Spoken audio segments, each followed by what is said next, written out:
tensions erupt between Tokyo and Beijing after Japan's new PM, Sanae Takaichi, links a Chinese attack on Taiwan to Japan's survival, reigniting wolf warrior diplomacy and stirring historical animosities across Asia.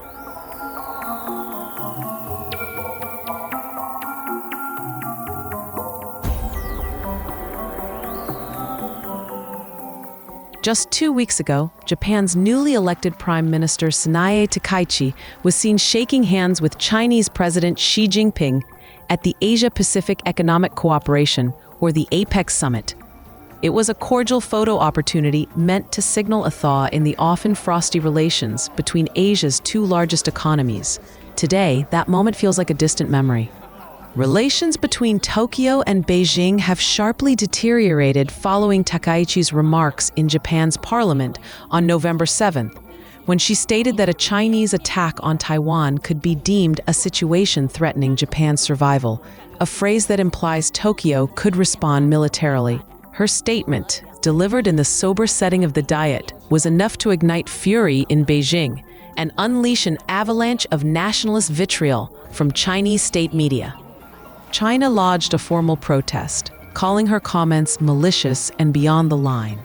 State broadcaster CCTV accused Takaichi of stirring regional instability and likened her phrasing to Japan's 1931 invasion of Manchuria.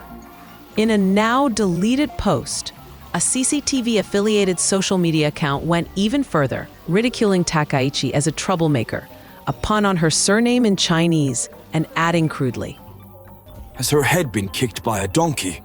If she continues to spew this kind of talk, she might have to pay the price." The controversy deepened when China's Consul General in Osaka, Xue Jian, shared an article about Takaichi's remarks on X and added a chilling line. "The dirty head that sticks itself in must be cut off." Tokyo immediately lodged a protest, calling the post extremely inappropriate. Beijing, however, dismissed Japan's concerns, saying the post reflected a personal opinion, one that nonetheless echoed official sentiment. Amid mounting outrage, senior Japanese politicians, including ruling party policy chief Takayuki Kobayashi and opposition leader Kenta Izumi, urged the government to expel Xue if Beijing refused to address the incident. Taiwan's Foreign Minister Lin Chia-lung also weighed in, warning that Xue's remarks risked inflaming anti-Japanese sentiment within China.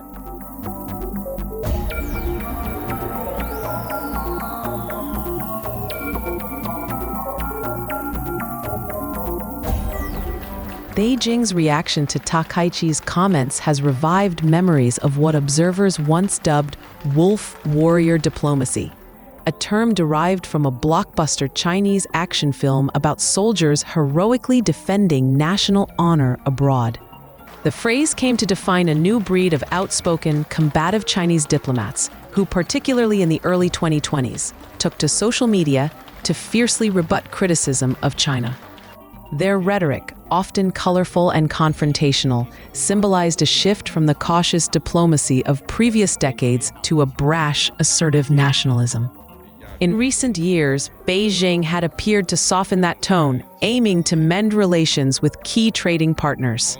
But the latest uproar suggests the wolf warriors are back in full force. State media outlets have carried scathing attacks on Takaichi, while online commentary has veered into threats and personal insults, a pattern reminiscent of the peak years of wolf warrior diplomacy. China's foreign ministry, meanwhile, defended Xue's post as a legitimate reaction. Spokesperson Lin Jian told reporters that Japan's prime minister was grossly interfering in China's internal affairs and warned against any foreign involvement in Taiwan. 中国政府已向日方提出严正交涉和强烈抗议。 The Chinese government has made stern representations and strong protests to the Japanese side on this matter. Taiwan is an inalienable part of China's territory, and resolving the Taiwan question is entirely an internal affair of China, not for any external interference. The personal post by a Chinese diplomat in Japan is aimed at addressing the wrongful attempts to separate Taiwan from China's territory and promoting the idea of military intervention in the Taiwan Strait. These remarks are dangerous. For Tokyo, the escalation presents a diplomatic dilemma. Japan's official stance is to seek a peaceful resolution to the Taiwan issue through dialogue. Historically, Japanese officials have avoided linking Taiwan's security directly to Japan's military commitments. Even Washington, Tokyo's closest ally, has maintained a deliberate vagueness on the subject, a policy known as strategic ambiguity. China's reaction, analysts say, is also shaped by its deep historical grievances. At a press briefing on Wednesday, Chen Binghua, spokesman for China's Taiwan Affairs Office, invoked the painful memories of Japanese colonial rule in Taiwan. Japan bears historical responsibility for its crimes against the Chinese people during its 50-year colonization of Taiwan. 80 years ago, we defeated the Japanese aggressors, restored Taiwan to China, and ended Japan's occupation. 80 years later, any attempt to challenge China's core interests or impede reunification will face firm opposition and zero tolerance from the Chinese government, people, and armed forces. Japan must reflect on its history, uphold the One China principle, and handle Taiwan-related matters with utmost prudence. Any attempt by the DPP to seek independence through external forces is doomed to fail. Such references to wartime history are a familiar tool in China's diplomatic arsenal, a reminder of Japan's imperial past and a warning against perceived revanchism. Yet in Japan, those memories cut both ways. Many view Beijing's invocation of history as a political tactic to deflect attention from its own regional ambitions.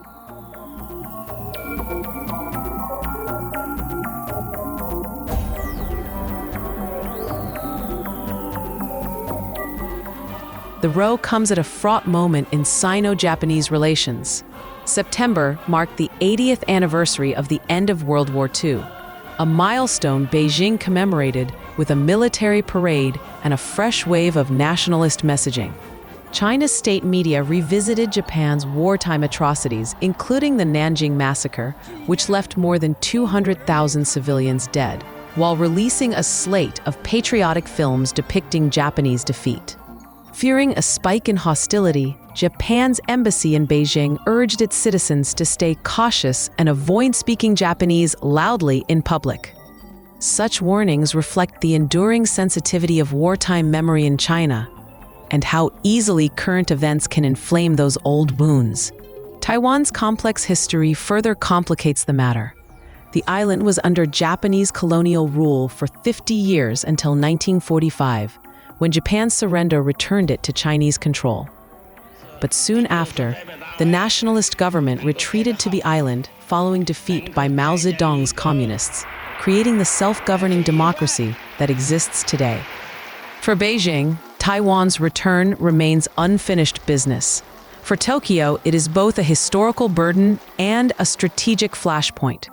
Takaichi's comment, likely intended to signal resolve in the face of regional threats, has instead exposed the fine line Japan must tread between deterrence and provocation. In an effort to calm the storm, Takaichi clarified on November 10th that her remarks were hypothetical and that she would refrain from making such comments again. But her attempt at damage control has done little to soothe Beijing's anger. The Chinese Foreign Ministry insists Japan must reflect deeply and stop sending wrong signals to Taiwan independence forces. For now, both governments appear reluctant to push relations into outright crisis. Japan depends heavily on China as its largest trading partner, while Beijing has little interest in a full diplomatic rupture amid its own economic slowdown. As one Chinese commentator warned this week, "No one should harbor any illusion that they can cross the line on the Taiwan issue without paying a price." Whether that line is diplomatic or military remains to be seen. But for now, the rhetoric shows no sign of retreat, and the specter of wolf warriors looms once again over the fragile peace of the Pacific.